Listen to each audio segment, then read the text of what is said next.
আজকের দিনটা একটু অন্যরকম, কারণ আজকের থেকে পিতৃপক্ষের শেষ আর মাতৃপক্ষের শুরু। আজকে মহালয়া। আর দেখো সকাল সকাল চলে এসেছি গঙ্গাতে। তো গঙ্গাতে এত ভিড় যে পা ফেলার জায়গা ছিল না। আমরা ভেবেছিলাম ভোরের দিকে গেলে ভিড়টা বেশি হবে, তাই একটু বেলা করে যাব, কিন্তু ওই যে আমাদের মতন সবারই একই চিন্তা ভাবনা, তার জন্যে এত ভিড়। তো এই ভিড়ের মধ্যে বেশ গরমই লাগছিল। ওয়েদারটা একটু মেঘলা মেঘলা ছিল সকাল থেকেই, কিন্তু এত ভিড় আর একটা রোদ্দুরের একটা তাপ ছিল, যার জন্য ওয়েদারটা ছিল গুমোট। আর জানো তো, এক সময় গঙ্গায় না খুব আসা হতো।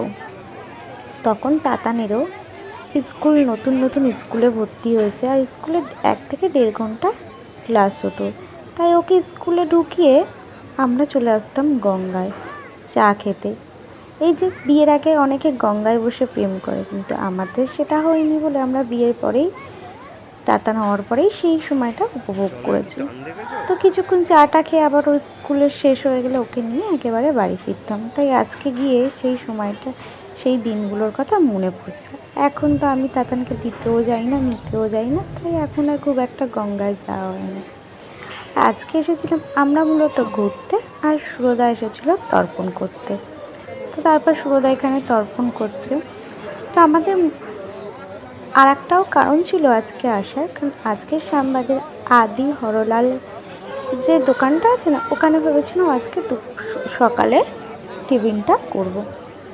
কিন্তু বাবা গো, যা লাইন লাইন দেখে তো আমরা ভয়তে বাড়ি চলে গেছিলাম। কারণ 1 থেকে 1.5 ঘন্টা টাইম লাগতো। আর বরের ছিল আজকে তারা, কারণ ও আজকে গাড়িটা সার্ভিস করার কথা ছিল। পুজোর আগে প্রত্যেকবারই গাড়ি সার্ভিস করায়, তো তার জন্যও তাড়াহুড়ো করছিল ও সুরদার দুজনই। তাই আমরা বললাম যে না থাক, অন্য দিন এসে খাবো। সেরকম আমরা আজকে পাড়ার থেকেই কচুরি নিয়ে বাড়িতে এসেছি, সবাই মিলে একসাথে খেয়েছি।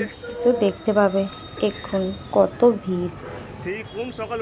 এখানকার কচুরি তরকারি খুবই ফেমাস, তাই আমরাও ভাবলাম খাবো আজকে। তো দেখো ভিড় দেখে বাড়ি চলে এলাম। তো আজকের ভিডিওটা এখানেই শেষ করলাম। ভালো লাগলে লাইক, কমেন্ট, শেয়ার, চ্যানেলটাকে সাবস্ক্রাইব।